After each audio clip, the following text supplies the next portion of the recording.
ایک دفعہ ایک صحافی اپنے پرانے ریٹائرڈ استاد کا انٹرویو کر رہا تھا اور اپنی تعلیم کے پرانے دور کی مختلف باتیں پوچھ رہا تھا۔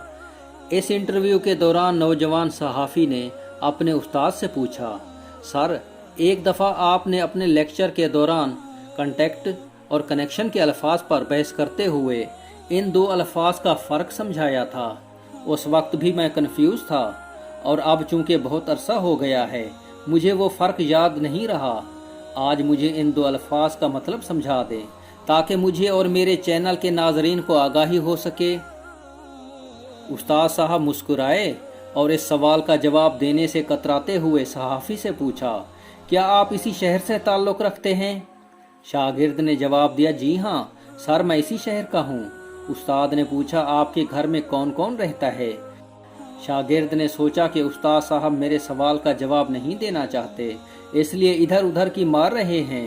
بہرحال اس نے بتایا، میری ماں وفات پا چکی ہے، والد صاحب گھر میں رہتے ہیں، 3 بھائی اور 1 بہن ہے، اور سارے شادی شدہ ہیں۔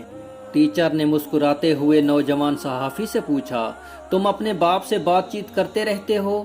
اب نوجوان کو غصہ بھی آیا اور کہا، جی میں باپ سے گپ شپ کرتا رہتا ہوں۔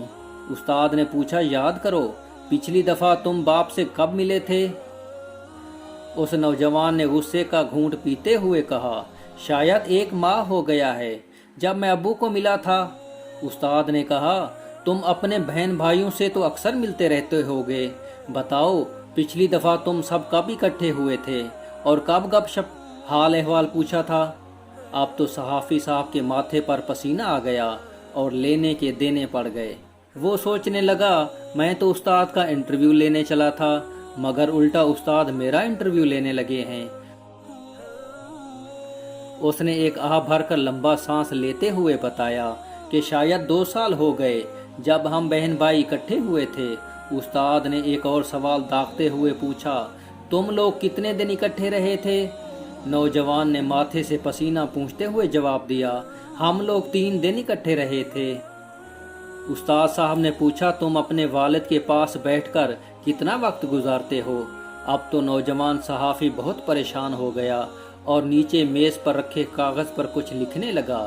استاد نے پوچھا، کبھی تم نے باپ کے ساتھ ناشتہ، لنچ یا ڈنر بھی کیا ہے؟ کبھی آپ نے ابو سے پوچھا وہ کیسے ہیں؟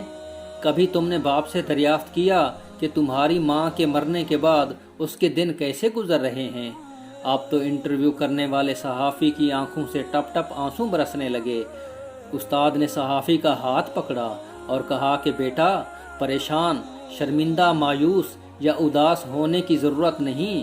مجھے افسوس ہے کہ میں نے بے خبری میں تمہیں ہرٹ کیا اور دکھ پہنچایا، لیکن میں کیا کرتا، مجھے آپ کے سوال کنٹیکٹ اور کنیکشن کا جواب دینا تھا۔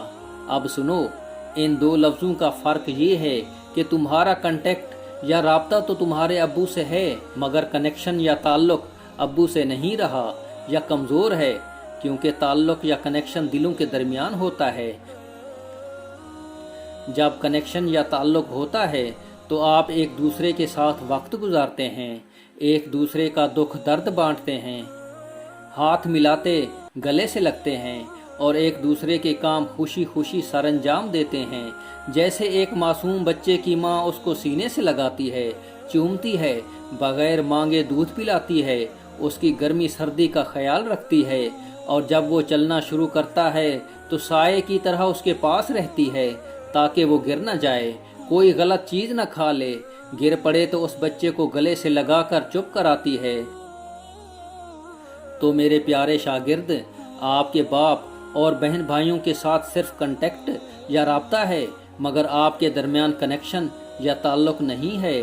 نوجوان صحافی نے اپنے آنسو رومال سے صاف کیے اور استاد کا شکریہ ادا کرتے ہوئے کہا، سر، آپ نے مجھے آج ایک بہت بڑا سبق پڑھا دیا جو زندگی بھر نہیں بھولے گا۔ حاصل کلام یہ کہ آج ہمارے معاشرے کا یہی حال ہے کہ ہمارے آپس میں بڑے رابطے ہیں مگر کنیکشن بالکل نہیں۔